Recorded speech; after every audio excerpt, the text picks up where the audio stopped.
a despicable drug addict who murdered a hero who was trying to stop him smashing his way into a woman's flat, has been jailed for 22 years.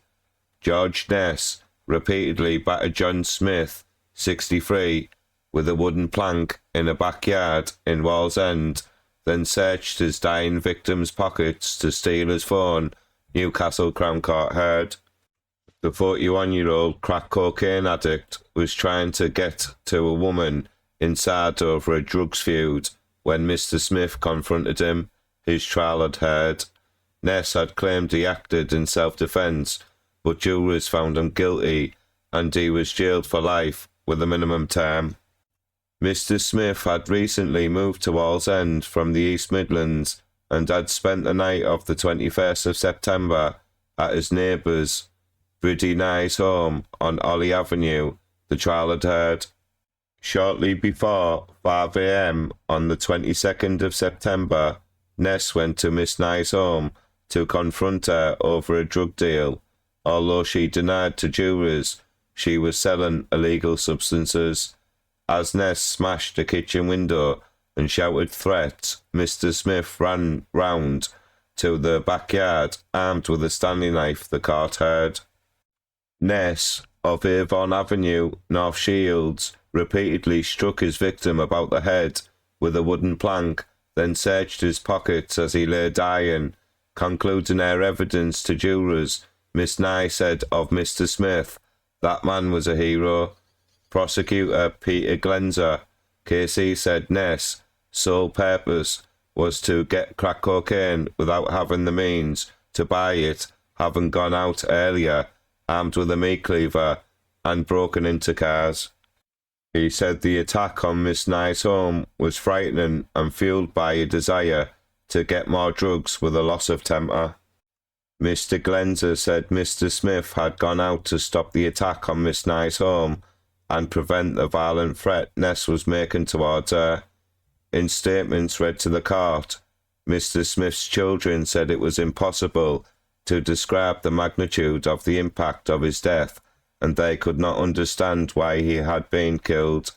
His 17-year-old daughter said her dad would now no longer be there to walk her down the aisle or meet his future grandchildren, adding, "I loved him so much, and it feels horrible without him here." Mr. Smith's son said he was haunted by unanswered questions and he was sick to his stomach that his father had died while defending himself from a brutal attack. He said his father's death was a reminder of the fragility of life and the unimaginable cruelty his dad had been subjected to, adding he felt an urgent need to seek justice for the senseless violence. Recorder Paul Sloan said he had no doubt Ness's utterly immoral behaviour on the 21st and 22nd of September was driven by his consumption of crack cocaine and drugs. He said earlier that night Ness had swapped food taken from a food bank for drugs at Mrs. Nye's house. Then when his supply ran out, he went out thieving to get more. The judge said Miss Nye and Mr. Smith did all they could to stop Ness getting into the house, hitting him through the smashed window with a hammer, but he would not leave. There then followed a 3-minute-long confrontation in the backyard during which Ness set about Mr. Smith with a heavy piece of wood, the judge said.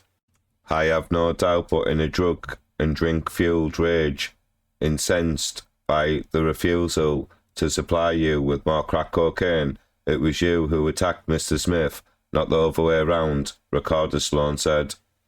The judge said Mr. Smith was acting in defence of Miss Nye and her home. While out of control and in temper, Ness launched a sustained and brutal attack and battered his victim to death. "I am certain your actions have nothing whatsoever to do with self-defence," the judge told Ness, adding Mr. Smith was completely vulnerable, but the attacker showed him no mercy. Ness then began telling a series of lies to cover up what he had done, the court heard. Don't forget to like this video, please comment, and don't forget to subscribe to my YouTube channel. Thank you.